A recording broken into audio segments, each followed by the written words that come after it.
Si cette vidéo te plaît, n'hésite pas à t'abonner pour ne pas louper les prochaines, à laisser un pouce en l'air et à activer les notifications. Bonjour à toutes et à tous et bienvenue sur la chaîne Tekendo.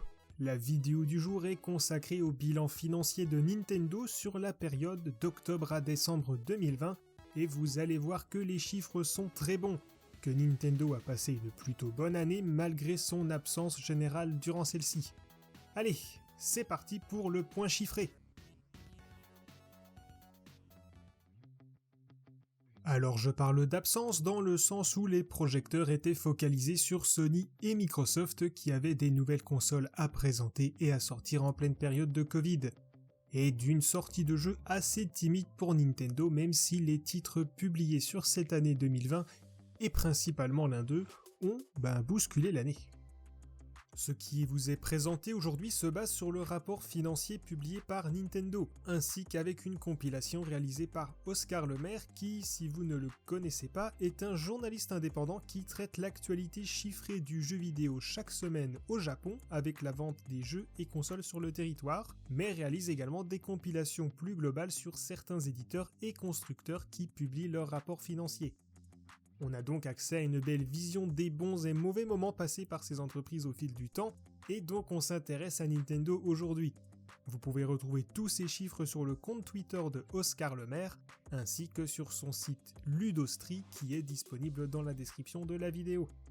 On commence avec une vue assez générale avec le chiffre d'affaires, le bénéfice opérationnel et le bénéfice net de Nintendo. Pour le chiffre d'affaires, on voit clairement que depuis l'année fiscale 2017-2018, qui correspond à la période d'existence de la Nintendo Switch, Nintendo se porte plutôt bien, avec pour seule plateforme fonctionnelle sa Switch. Je vais le rappeler, mais sur la période 2011-2012, on a vu arriver la Wii U et la 3DS, et on voit facilement que le chiffre d'affaires de l'entreprise n'était pas incroyable.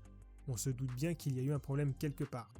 Et on arrive donc en 2017 avec la Switch, et depuis sa sortie, le chiffre d'affaires de Nintendo n'a pas cessé d'augmenter. Même sur la période 2020-2021, qui a été assez pauvre en sortie de jeu, mais avec un ovni qui est Animal Crossing. Pour ce qui est du bénéfice opérationnel, qui correspond à la rentrée d'argent brut chez Nintendo après déduction des coûts d'investissement de l'entreprise, on parle d'un peu plus de 4 milliards d'euros avec une projection à environ 4,4 milliards d'ici le mois de mars. Pour le bénéfice net, qui correspond, pour simplifier, au chiffre précédent moins des taxes et qui représente la réelle rentrée d'argent chez Nintendo, on sera à un peu plus de 3 milliards d'euros d'ici le mois de mars, ce qui, à l'échelle de Nintendo, est très correct, surtout si vous regardez les graphiques des années 2011 à 2016, qui est même arrivé dans le négatif. Pauvre Wii U. On va poursuivre avec ces mêmes chiffres, mais sur une période bien plus large qui débute en 1980, et qui permet d'avoir un meilleur aperçu sur les performances actuelles de Nintendo. Et pareil, on voit que sur la période 2006 à 2012, qui correspond à la vie de la Nintendo 3DS et de la Nintendo Wii, l'entreprise s'est très bien portée. On a ensuite eu une baisse significative avec une Wii U qui n'a pas été comprise et une 3DS qui n'a pas su forcément convaincre avec sa 3D pas vraiment utilisée, et une remontée très forte depuis 2017 avec la Switch. Alors oui, cette remontée n'est pas forcément aussi explosive qu'entre 2007 et 2009, mais pour rappel, Nintendo avait 2 consoles qui se portaient très bien à ce moment, contre une seule depuis 2017. Finalement, la Switch réalise à elle seule d'excellentes performances. Et il sera intéressant de voir jusqu'où cette console ira dans les prochaines années, et à partir de quand les ventes de celle-ci et de ces jeux commenceront à baisser. Au niveau des ventes de consoles cette fois, on apprend que 11,57 millions de Switch ont été vendus entre octobre et décembre 2020, ce qui vient monter le compteur de l'année 2020 à 27,4 millions de consoles vendues, dépassant les meilleures années de la PlayStation 4 et de la Wii U. La Switch arrive à l'aube de ses 4 ans à presque 80 millions de ventes. Et je peux dire sans trop de risque que ces 80 millions sont déjà dépassés, puisque entre le moment où ces chiffres ont été obtenus et publiés, de nouvelles ventes ont été réalisées. On va passer au jeu cette fois avec quelques chiffres qui font tourner la tête. Alors il faut savoir que 29 jeux ont dépassé le palier symbolique du million de ventes, et que parmi ces 29 jeux, 20 titres sont des licences de Nintendo. C'est assez stratosphérique. Et l'entreprise a d'ailleurs dressé une liste de ces jeux avec leurs ventes. Donc on va regarder ça. Alors on peut directement voir les deux gros mastodontes, même s'il y en a évidemment d'autres, mais Animal Crossing New Horizons a donc atteint en décembre plus de 31 millions de jeux vendus, et Mario Kart 8 Deluxe plus de 33 millions. Ces chiffres sont vraiment très très bons, mais je dois rappeler que si Mario Kart 8 Deluxe est sorti en 2017, déjà il s'agit d'une réédition d'un jeu de 2014, mais surtout que Animal Crossing est sorti il y a moins d'un an. Pour son cas, c'est vraiment l'OVNI de 2020 qui a permis à Nintendo d'avoir une si bonne performance sur cette année fiscale. Alors du côté des autres jeux, on peut noter 21 millions de ventes pour The Legend of Zelda Breath of the Wild, presque 23 millions pour Super Smash Bros Ultimate, 20 millions pour Super Mario Odyssey et Pokémon Épée et Bouclier, 9 millions pour Luigi's Mansion 3, 8,3 pour la compilation des Mario en 3D sortie en septembre 2020, 8,6 millions pour Ring Fit qui a été en rupture de stock pendant de nombreuses semaines, 2,8 millions pour Hyrule Warriors l'ère du fléau sorti en novembre 2020, et je peux déjà vous dire que le titre a dépassé entre-temps la barre des 3,5 millions de ventes, ce qui en fait le jeu de la série des Warriors, toutes licences confondues, le plus vendu.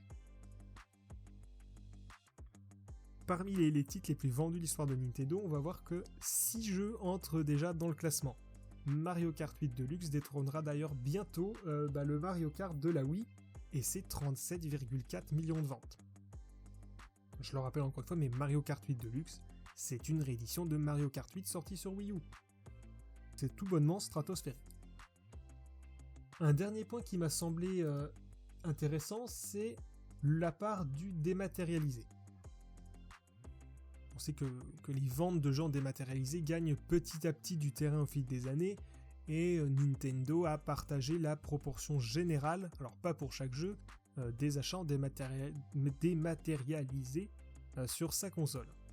Alors le document que vous voyez à l'écran montre pour les 3 tableaux du dessus l'année fiscale actuelle, et pour les tableaux du dessous l'année fiscale précédente, donc 2019 à 2020.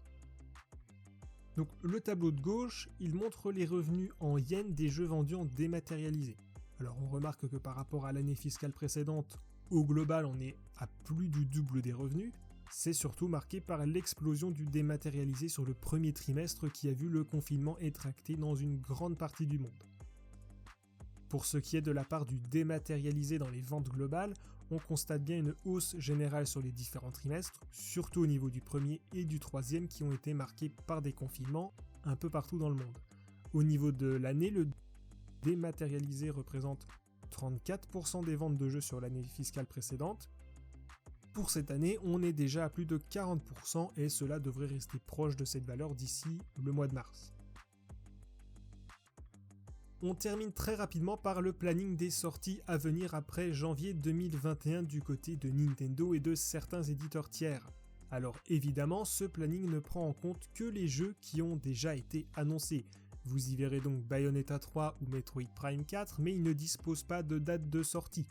Et il y a peu de chances pour qu'ils soient annoncés pour 2021, surtout dans le cas de Metroid Prime 4. On n'y voit donc que pour ce qui est des exclusivités de Nintendo, nous n'avons aucune vue au-delà du 30 avril 2021 qui est la date de sortie de New Pokémon Snap. D'ici là, nous verrons donc arriver Super Mario 3D Worlds plus Bowser Fury le 12 février, Bravely Default 2 le 26 février et Monster Hunter Rise le 26 mars. Et voilà, on a fait le tour des chiffres pour ce trimestre. On reviendra sur l'année de Nintendo au début du mois d'avril lorsque les chiffres du dernier trimestre auront été publiés. D'ici là, peut-être que nous aurons eu des annonces de Nintendo concernant d'autres jeux à venir en 2021. Je le répète encore une fois, mais si vous souhaitez voir encore plus de chiffres, que ce soit sur Nintendo, Sony, Microsoft ou d'autres éditeurs comme Capcom, n'hésitez pas à vous rendre sur le compte Twitter de Oscar Lemaire et sur le site ludostri.fr, dont vous trouverez tous les liens dans la description de la vidéo.